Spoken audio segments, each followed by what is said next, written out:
Hello everyone, मैं दुष्यंत सिंह।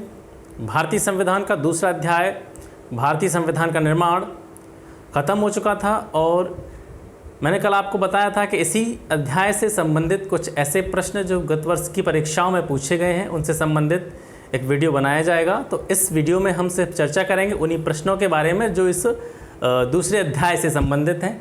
तो आइए स्टार्ट करते हैं। पहला प्रश्न है कि निम्नलिखित कथनों पर विचार करें। तो पहला कथन दे रखा है कि 13 दिसंबर 1946 को नेहरू द्वारा उद्देश्य प्रस्ताव संविधान सभा में प्रस्तुत किया गया। दूसरा कथन है उद्देश्य का यानी कि जो प्रस्तावना है वो संविधान के महत्वपूर्ण उद्देश्यों की पूर्ति करती है। तीसरा कथन है संविधान को भारत के लोगों ने आदेशित किया है। और चौथा प्रश्न है कि राज्य के मुखिया को लोग प्रत्यक्ष रूप से निर्वाचित करते हैं। तो आपको बताना है कि इन चारों कथनों में से कौन कौन से कथन ऐसे हैं जो सत्य हैं। पहला ऑप्शन है ए, बी एवं सी यानी कि तीनों कथन ऊपर के, या केवल डी सही है, या केवल बी, सी एवं डी सही है, या फिर सभी कथन सत्य हैं। तो आपने पढ़ा होगा कि 13 दिसंबर 1946 को जो उद्देश्य प्रस्ताव था वो किसके द्वारा पेश किया गया था? जवाहरलाल नेहरू के द्वारा पेश किया गया। तो इसका मतलब है कि पहला ऑप्शन आपका सही है। उद्देश्य का यानी कि प्रस्तावना जो है संविधान के महत्वपूर्ण उद्देश्यों की पूर्ति करती है, क्योंकि संविधान की जो प्रस्तावना है वो एक तरह से संविधान की आत्मा मानी जाती है और पूरे संविधान का निचोड़ प्रस्तावना में दे दिया गया है। ठीक है, तो ये प्रस्तावना जो है उद्देश्य का जो है वो संविधान के जो महत्वपूर्ण उद्देश्य हैं उनकी पूर्ति करती है। दूसरा ऑप्शन भी आपका सही है। तीसरा ऑप्शन है कि संविधान को भारत के लोगों ने आदेशित किया है। जो भारत के संविधान की जो उद्देशिका है वो स्टार्ट होती है हम भारत के लोग से। हम भारत के लोग यानी कि जो भारत का संविधान है उसको जो अपनाया है, स्वीकार किया है, अंगीकृत किया है वो किसने किया है? भारत के लोगों ने भारत के संविधान को स्वीकार किया है। यानी भारत के लोगों को जो भारत की संविधान की जो प्रस्तावना है वो क्या करती है? आदेशित करती है। यानी तीसरा ऑप्शन भी कैसा है? सही है। चौथा ऑप्शन है कि राज्य के मुखिया को लोग प्रत्यक्ष रूप से निर्वाचित करते हैं। राज्य का मुखिया जो होता है उसको लोग प्रत्यक्ष रूप से निर्वाचित नहीं करते हैं। हम अपने रिप्रेजेंटेटिव जो हैं, हम अपने प्रतिनिधियों को चुनते हैं और वो प्रतिनिधि जो होते हैं वो आगे जाके हमारे राज्य का मुखिया चुनते हैं। इसलिए चौथा ऑप्शन वो कैसा है? गलत है। इसलिए स्पष्ट हो जाता है कि इसका जो पहला वाला ऑप्शन है ए, बी एवं सी, ये तीनों कथन कैसे हैं? सत्य हैं। अगला प्रश्न है कौन संविधान की प्रारूप समिति के सदस्य थे? प्रारूप समिति के बारे में मैंने आपको पिछले वीडियो में बताया था कि प्रारूप समिति में सदस्यों की संख्या थी 7 और कौन कौन से सदस्य थे उनके बारे में बताया गया था। तो आपको यहाँ पर दिख रहा होगा कि एन गोपालस्वामी भारत की प्रारूप समिति में थे, जवाहरलाल नेहरू भारत की प्रारूप समिति में नहीं थे, कृष्ण स्वामी अय्यर, अल्लादी कृष्ण स्वामी अय्यर ये भारत की प्रारूप समिति के सदस्य थे और सरदार पटेल इसके सदस्य नहीं थे। यानी कौन कौन संविधान की प्रारूप समिति के सदस्य थे? एन गोपालस्वामी और कृष्ण स्वामी अय्यर। यानी आपका ऑप्शन ए और सी सही है। आगे बढ़ते हैं। प्रारूप समिति में कितने सदस्य थे? बहुत सिंपल सा क्वेश्चन है। जो संविधान की जो प्रारूप समिति थी उसमें कितने सदस्य थे? 7 सदस्य थे।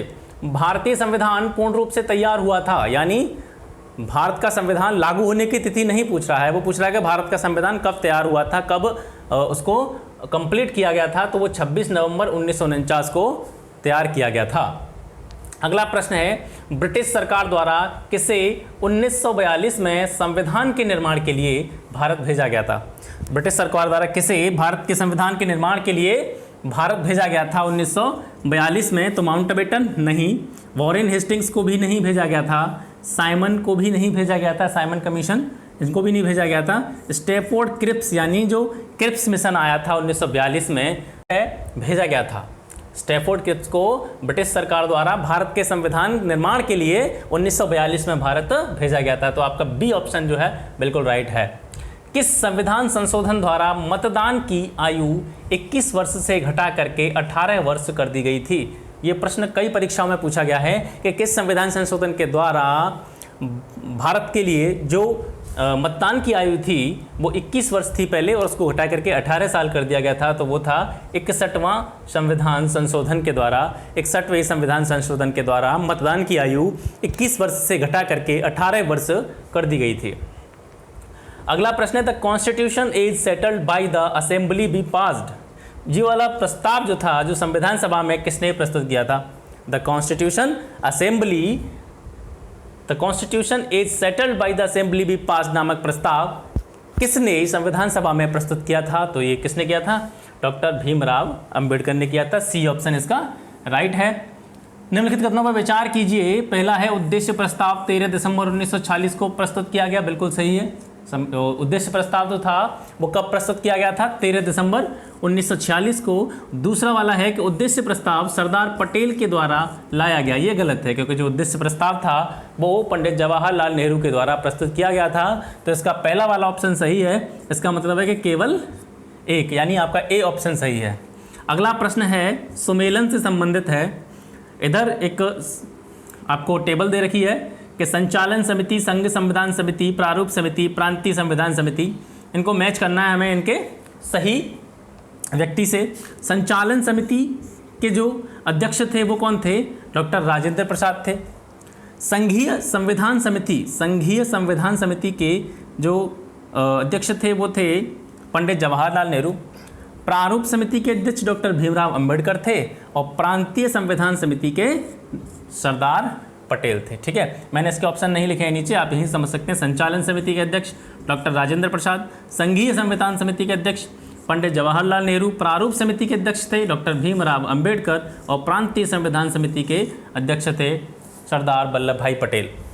संविधान सभा की प्रथम बैठक कब हुई थी? संविधान सभा की प्रथम बैठक कब हुई थी? तो संविधान सभा की जो प्रथम बैठक थी वो हुई थी 9 दिसंबर 1946 को।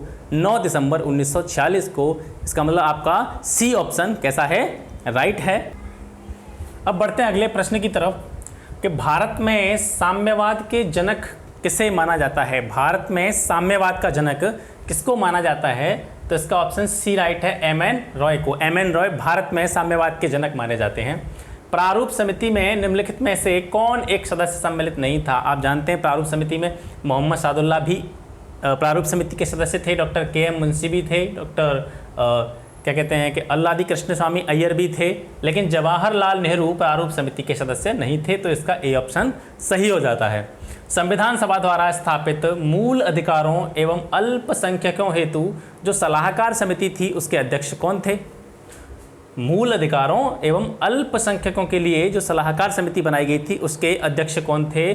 तो मूल अधिकारों के लिए अल्पसंख्यकों की सलाहकार समिति के अध्यक्ष जो थे वो थे सरदार वल्लभ भाई पटेल। सरदार वल्लभ भाई पटेल। इसका बी ऑप्शन सही हो जाता है। भारतीय संविधान के निर्माण के समय संवैधानिक सलाहकार किसे चुना गया था? भारतीय संविधान का जब निर्माण हुआ था तो संवैधानिक सलाहकार किसे चुना गया था? डॉक्टर भीमराव अंबेडकर नहीं, ये डॉक्टर भीमराव अंबेडकर को सलाहकार नहीं चुना गया था। डॉक्टर राजेंद्र प्रसाद को भी नहीं चुना गया था। जो संवैधानिक सलाहकार चुना गया था वो थे बी.एन. राव। भारत सरकार द्वारा राजकीय चिन्ह जो था हमारा वो कब से अंगीकृत किया गया, कब स्वीकार किया गया? तो जो राजकीय चिन्ह था हमारा वो 26 जनवरी 1950, यानी जिस दिन संविधान भारत का लागू हुआ था उसी दिन से राजकीय चिन्ह को स्वीकृत किया गया था। भारत के मूल संविधान में क्या क्या शामिल था? 395 अनुच्छेद, 21 भाग एवं 8 अनुसूचियाँ। तो यहाँ से आप देखेंगे कि 21 भाग, जो कि गलत है, यानी पहला ऑप्शन आपका गलत हो जाता है। 371 अनुच्छेद, ये भी गलत है क्योंकि भारतीय संविधान में 395 अनुच्छेद थे। तीसरा ऑप्शन है 395 अनुच्छेद, 22 भाग एवं 8 अनुसूचियाँ। तो ये आपका जो सी ऑप्शन है वो बिल्कुल सही हो जाता है। जो मूल संविधान बनाया गया था भारत का उसमें कितने अनुच्छेद थे? 395 अनुच्छेद थे, 22 भाग थे एवं 8 अनुसूचियाँ थीं। भारतीय संविधान के प्रमुख सुलेखक कौन थे? कल बताया था आपको कि भारतीय संविधान के जो कैलीग्राफर थे जिन्होंने अपने हाथ से भारतीय संविधान को लिपिबद्ध किया था वो कौन थे? प्रेम बिहारी नारायण रायजादा इनका पूरा नाम था। प्रेम बिहारी नारायण रायजादा। ये क्या थे? ये भारतीय संविधान के प्रमुख सुलेखक थे।